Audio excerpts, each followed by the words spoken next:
Gosh, Sarah just never saw herself with a guy like Jack. He was this lanky, skinny fellow, and, you know, despite being pretty young, he was already getting a little bit of a bald spot on top. Honestly, they didn't seem to have a single thing in common, mostly just crossing paths because of mutual friends. But then, wouldn't you know it, a bit of a crisis hit. And it turned out Jack was the only person who had her back. From that moment on, they just clicked, and she began to see he was, well, a keeper.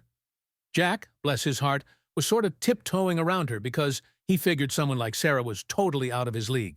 So when she actually went for it and agreed to a date with him, he was absolutely ecstatic. Over the moon, even.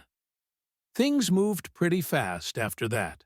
I mean, within 2 weeks he had her over at his place, and a couple months later they quietly eloped, signing the papers without telling a soul. Jack's mom was beside herself, trying to talk him out of such a hasty decision, but he just brushed her off. He was convinced their love was the real deal, and that was that. One evening, they were just chilling on the couch, watching some new movie, when Sarah's phone buzzed with a message. "Hey," she told her husband, "Jessica's having a birthday bash. She rented a house out of town. It's going to be a big party." She paused, then added, "But you can't come with me. You've got that business trip those days." Jack was definitely bummed, though he tried not to show it. He had a bad feeling about Jessica, always thought she was too wild and maybe not the best influence, and he was worried she'd drag Sarah into trouble. But, valuing their relationship and the trust they had, he let her go solo. And, as it turned out, that was a huge mistake. Jessica's party was a pretty big deal. She was hitting the big 3-0, and she celebrated it like they do in the movies. The place was amazing, with a pool, tons of booze, and, plenty of little rooms where people could go off on their own.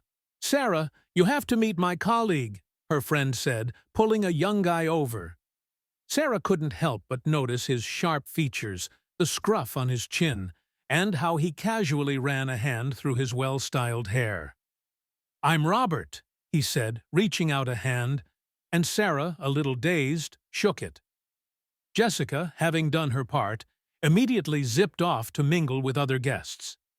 Left alone with a stranger, Sarah felt a bit awkward and found herself reaching for her cocktail a lot. "Need a refill?" Robert asked kindly when her glass was empty. Sarah just nodded. After maybe her fifth drink, she realized she was pretty buzzed. Robert's jokes were suddenly hilarious, and she found herself chatting away, telling him all about herself while hanging on his every word. Somehow, without really thinking about it, they ended up in one of the bedrooms on the second floor. Later, she'd wonder what had come over her, but the memory of that night was exciting, stirring up some totally new feelings inside. They exchanged numbers, and she didn't even bother to use a fake name, confident that Jack would never check her phone. He just wasn't that type of guy. He trusted her completely. Soon enough, Jack started noticing things. His wife was spending way more time on her phone, always texting someone and smiling at the screen. He tried to play it cool, but his jealousy got the better of him, and he asked who was making her laugh so much. Sarah just said it was a group chat with her friends. This went on for more than a month. Sarah hadn't seen Robert since the party, but they were in constant contact. She loved their conversations. Jessica kept checking in on them, even admitting in confidence that she'd always thought Sarah could do better than Jack. Sarah didn't argue because, honestly, Robert was all she could think about. Poor Jack had really faded into the background. She even started turning him down when he tried to get intimate, which really hurt his feelings. One night, while Sarah was in the bathroom, Jack saw her phone still charging. He fought with himself for a long time, telling himself he needed to trust her and not invade her privacy. But in the end, his curiosity won out, and he unlocked it with the password he knew by heart. The first thing he saw was the chat with Jessica. Skimming it, his eyes caught the phrase, "I wanted to set you up with someone more suitable than Jack." He started reading more carefully, and a chill went down his spine. The messages clearly hinted that Sarah had cheated and was still talking to this person. Just then, a notification popped up from someone named Robert. He knew instantly. He opened their chat, scrolled through it, and was floored by the conversations and pictures.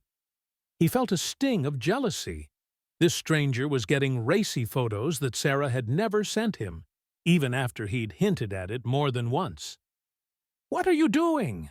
He heard his wife's voice behind him, startled.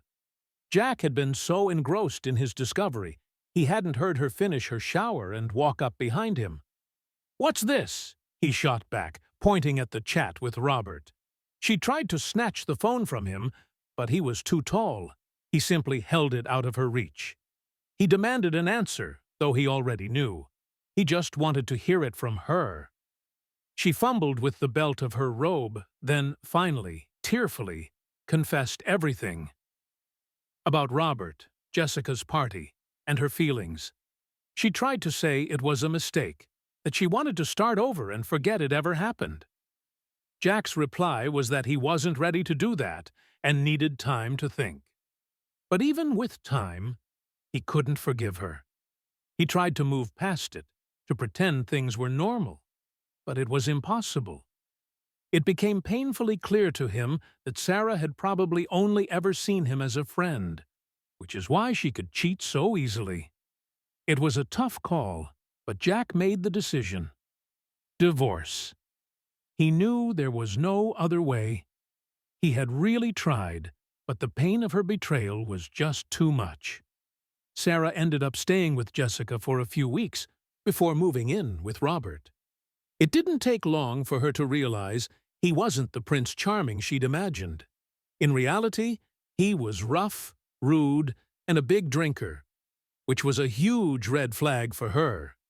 When he got drunk, he'd turn into a monster, lashing out at people, even her, for the smallest thing. After he got physical for the third time, she finally had enough and moved into a rental. All the little luxuries Jack used to provide were gone, and she had to figure out how to be independent and handle her own problems. At night, she'd cry into her pillow, full of regret and missing her ex-husband. Sadly, she figured it out too late. Her reckless actions had been a terrible mistake. They hadn't led her to anything good, just destroyed the life she and Jack had built together.